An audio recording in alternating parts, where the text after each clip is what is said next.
আপনারা কি ব্যর্থ? আপনারা ব্যর্থতা স্বীকার করেন, আপনারা ব্যর্থ, আপনারা ব্যর্থতা স্বীকার করেন। 5ই আগস্টের পর থানার ইট পর্যন্ত সাক্ষী, আমি আমার লোকজন নিয়ে থানা এবং উপজেলা, আমি আমার লোকজন আমি ঘেরাও দিছি। আমি আমি আমার লোকজনকে থানার একটা যাতে ক্ষতি যাতে না হয়, আমি সেখানে আমি লোকজন নিয়ে আমি যাতে সাপোর্ট দিছি। একটা লোক যাতে থানার কোনো ক্ষতি না করতে পারে 5ই আগস্টের পরে, সেখানে আমি আমার লোকজন নিয়ে আমি সাপোর্ট দিছি আপনাদের। সেই জায়গা থেকে আমি ছাত্র দলের একজন সক্রিয় কর্মী, আমার উপর হামলা করা হয়েছে ঘটনা 20 দিন। আজকে আপনারা বলেন আমার কর্মসূচি প্রত্যাহার করার জন্য।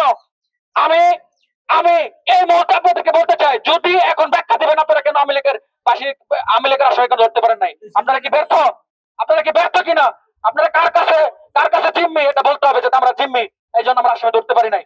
আজকে যদি আমি মারা যাইতাম, আমার ভাই যদি মারা যাইতো ঘটনা 20 দিন, আমার লাশ কবর পৌঁছে যাইতো, কি হইতো আপনারা বলতেন আমরা আশাই পাই না।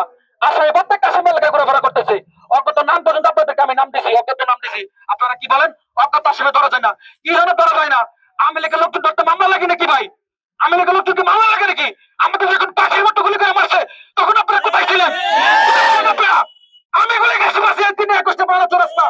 আমি একজন জুলাই যোদ্ধা হিসেবে, ছাত্র দলের কর্মী হিসেবে আমার উপরে আওয়ামী লীগের বাহিনী হামলা করছে, আমাকে মেরে ফেলার চেষ্টা করছে।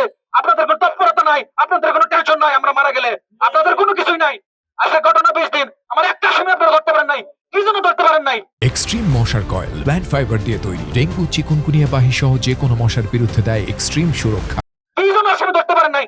একটা সময় আপনারা ধরতেন, যেটা আমরা একটা আসামি ধরছি, আওয়ামী লীগের লোক ধরছি, আপনারা ধরেন নাই। কি জন্য ধরতে পারেন এটা ব্যাখ্যা দিবেন। আমি অজ্ঞাত প্রত্যেকটা নামের আসামি লোকজনের নাম আমি দিছি। আজকে আমার উপর হামলা, কালকে আমার ভাই আরেকজনের উপর হামলা, কালকে আরেকজনের উপর হামলা, প্রতিবাদ করে না কেউ। এটা কি মগের মূল্য খেয়ে গেছে? ছাত্রদলের রক্ত এতই হস্তা, খালি পানির মতো যাবে আর যাবে। এই আসামিরা পলাতক হয়ে যায়, এই জন্য গ্রেপ্তার করা সম্ভব হবে।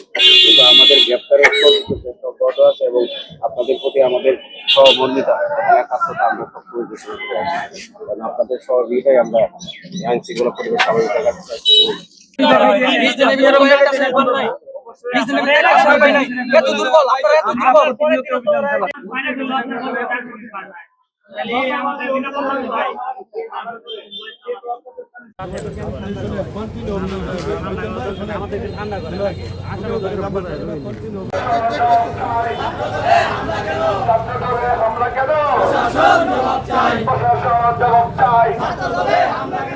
আমার ভাইয়ের রক্ত